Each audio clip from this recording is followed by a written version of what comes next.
현재 지구에 있는 세콰이어 나무 중 가장 키가 큰 개체는 115m입니다. 하지만 너무 높으면 그만한 대가가 따릅니다. 바람과 중력을 거스르며 서 있기 위해서는 엄청난 에너지가 필요하니까요.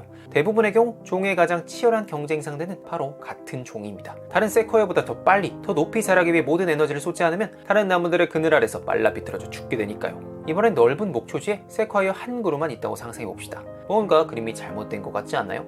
광활한 목초지에 경쟁 상대 없이 홀로 있다면 이 나무는 굳이 높게 자라기 위해 에너지를 낭비할 필요가 있었을까요? 이제 인간을 한번 생각해봅시다. 큰 키의 세콰이어처럼 인간도 두드러지는 특징이 하나 있죠. 바로 높은 지능입니다. 지능이 높은 인간이 제대로 된 뇌를 갖춘 동물이라고는 찾아볼 수 없는 넓은 들판에 우두커니 서 있다고 생각해봅시다. 이 그림도 뭔가 이상하지 않나요? 인간의 지능은 다른 동물들의 지능과 전혀 비례하지 않고 이상하고 불필요하다 느껴질 만큼 높아 보입니다. 한마디로 세콰이어처럼 인간의 높은 지능은 같은 인간을 대상으로 경쟁한 결과인 셈입니다. 영장력자 다리온 마에스트리피에레는 이렇게 말합니다. 인간에게 일어나는 가장 큰 문제의 원인은 거의 대부분 다른 인간입니다. 인간의 지능이 발달한 가장 큰 이유는 다양한 사회적 정치적 상황에서 서로 경쟁하기 위해서라고요. 이런 내용은 사회적 뇌가설 또는 마키아벨리적 지능가설이라 불립니다. 성적인 측면, 사회적 지위의 측면, 정치의 측면에서 인간은 경쟁합니다.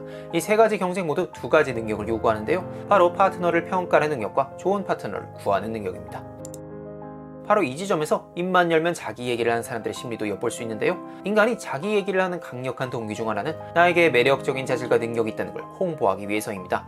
내 얘기를 하지 않으면 어떻게 친구로, 배우자로, 팀원으로 선택받을 수 있을까요? 좋은 파트너를 찾기 위해서는 자기가 가진 바람직한 특징을 드러내고 심지어 과장하면서까지 본인의 가치를 높여야 합니다. 즉, 인간은 파트너를 판단하고 나 자신도 평가받습니다. 그리고 이 과정은 시그널에 의해 이루어지는데요.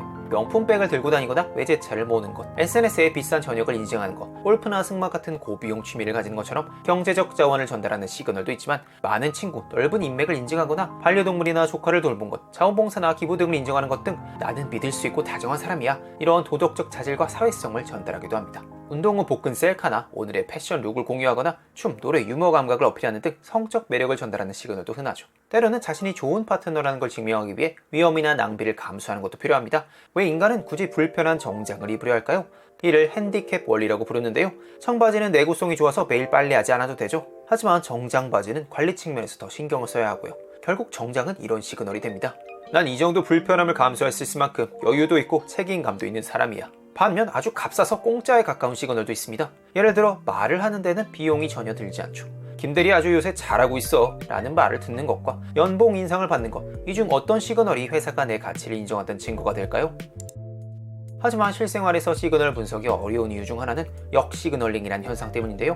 단순한 지인은 자신이 적이 아니라는 사실을 어필하기 위해 미소, 포옹 또는 상대에 대한 작은 일을 기억하는 등 따뜻하고 친밀한 시그널을 사용합니다. 반면 아주 친한 친구는 자신이 단순한 지인보다는 가까운 사이라는 걸 어필하기 위해 의도적으로 친하지 않은 척을 하기도 하죠. 친한 친구들끼리는 스스럼 없이 욕하기도 하고 상대의 약점을 놀리고 짓궂게 구는 등 소위 찐친만 할 수 있는 장난을 치죠. 단순 지인과는 불가능한 일이지만 친한 친구 사이에서는 이런 장난이 때로는 더욱 친밀한 관계를 만들어주기도 합니다. 결국 세콰이어 나무가 햇빛을 두고 경쟁하는 것 같이 인간은 잠재적 배우자, 친구, 그리고 동맹으로부터 관심과 애정을 받기 위해 시그널을 통해 경쟁합니다. 하지만 경쟁의 가장 큰 문제가 뭘까요?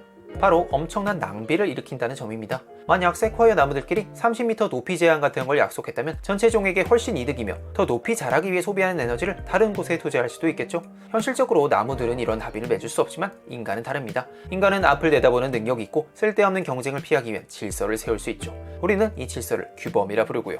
규범은 불필요한 경쟁을 생산적인 협력 활동으로 전환시켜줍니다. 도서관에서 정숙해야 하고 새치기 하지 않고 줄을 서야 하고 세법, 공정거래법 같은 법 조항까지 인간은 전체의 이익을 위해 다 같이 자제할 수 있는 종이죠. 하지만 왜 굳이 자제해야 할까요? 당신이 몸집도 크고 힘도 센 원시인이라고 생각해봅시다. 당신은 당신 목만큼의 매머드 고기를 먹었지만 아직 좀 출출한 것 같습니다. 마침 작고 약한 부족원 A의 고기가 보이네요. 하지만 당신은 A의 고기를 빼앗지 않을 겁니다. 왜 그럴까요? 작고 약한 A의 보복이 무서워서요? 아닙니다. 당신은 집단 내 다른 사람들로부터 받을 보복을 두려워하기 때문입니다. 상대로부터 반격당할 것이 두려워 다른 이에게 폭력을 가하지 않는다면 그건 규범이 아닙니다. 정부의 보복이 두려워 정부의 이의를 제기하지 않는다면 그것도 규범이라 할 수 없죠. 만약 내가 한 행위로 이웃 사람들이 못마땅해하고 심지어 단결해서 나에게 보복할까봐 두려워한다면 그것은 비로소 규범이라고 불립니다. 하지만 조금 이상합니다. 유인원들을 생각해보면 가장 힘이 센 유인원이 나머지 무리를 지배하죠. 하지만 왜 인간 사회는 연합이 리더를 견제할 수 있는 걸까요? 생물학자 폴 빙엄은 이렇게 설명합니다. 여기 강자 침팬지에게 당한 약자 침팬지가 있습니다. 약자는 강자가 자는 틈을 노려 갑작스럽게 공격합니다. 하지만 한 번, 두 번 때리고 무는 정도로는 승산이 없죠. 대신 무기가 주어진다면 이야기가 달라집니다. 뾰족한 돌 같은 걸 무기 삼아 강자의 목을 찔러 죽일 수 있으니까요.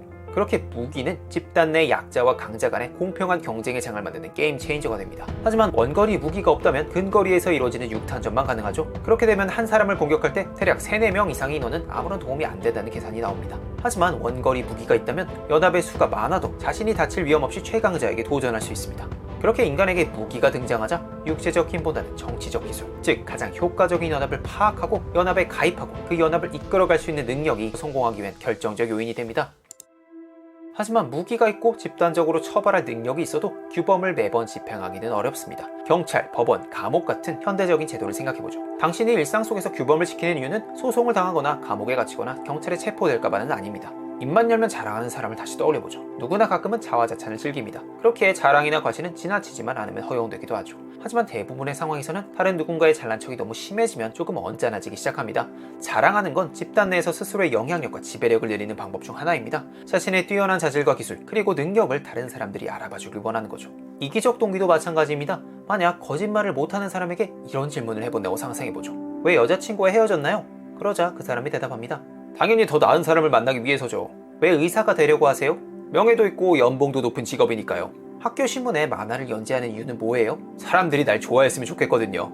이렇게 자신의 이기적인 동기가 드러난 답변은 그다지 환영받지 못합니다. 이번엔 아부를 생각해보죠. 높은 지위의 누군가에게 잘 보이기 위해 알랑거리거나 빌붙거나 굽실대거나 비위를 맞추는 행위입니다. 현금 수수를 하고 성적 접대를 하는 건 불법에 해당하지만 환심을 사려고 아첨을 한다고 경찰에 잡혀가지는 않죠. 마찬가지로 자랑을 심하게 한다고 소송을 당하진 않고 솔직하게 자신의 이기적 동기를 말한다고 감옥에 갇히진 않습니다. 누군가는 이렇게 묻습니다. 그럼 딱히 물리적인 불이익도 없는데 왜 우리는 마음껏 자랑하고 아부하지 않는 건가요? 경쟁에서 남들보다 앞서 나갈 수 있는데 말이에요. 우리가 이런 가벼운 규범들을 지키는 이유는 법원, 감옥, 경찰서 같은 물리적 무기를 두려워해서가 아닙니다. 바로 뒷담화와 평판이라는 언어적 무기를 두려워하기 때문이죠. 뒷담화는 거의 모든 사회에서 나타납니다. 때로는 정말 나쁜 의도를 가지고 누군가에게 상처를 주기 위해서 행해지기도 하지만 특히 권력을 가진 사람들을 견제하는 중요한 수단이 되기도 하죠. 뒷담화를 당하면 명성이 심각하게 훼손되고 자신의 평판을 갉아먹는다는 위협 자체가 나쁜 행동을 하는 데 있어 강한 억제제가 됩니다. 특히 직접적인 처벌이 어려울 때 더욱 빛을 발하고요. 정리해봅시다. 인간의 뇌가 이렇게 커진 데에는 사회적 경쟁이 중요한 역할을 했습니다. 하지만 인간은 세콰이어 나무와는 달리 규범을 통해 불필요한 경쟁을 제한할 수 있게 되었죠. 하지만 모두가 규범을 있는 그대로 따랐다면 인간의 뇌는 지금보다 훨씬 작았을 겁니다. 대신 인간은 시험에서 부정행위를 저지르고 수영장에서 몰래 소변을 보고 요직에 자녀나 친척을 안칩니다. 규범을 어기면 비용을 들이지 않고도 이득을 볼 수 있기 때문입니다. 인간의 뇌는 속이려고 진화했고 또 한편으로는 그 속임수를 간파하기 위해 진화했습니다. 그리고 이런 속임수 싸움은 극에 달해서 심지어 인간은 이런 거짓말까지 하는 경지에 이르렀죠. 세상에서 가장 성공한 거짓말에 대해서는 우측 상단 영상에서 다뤄보았습니다. 더 좋은 동맹을 얻기 위해 우리는 자랑하기도 때로는 아부하기도 합니다. 당신은 어떤 선택을 내리고 살고 계신가요? 오늘도 끝까지 들어주셔서 감사합니다.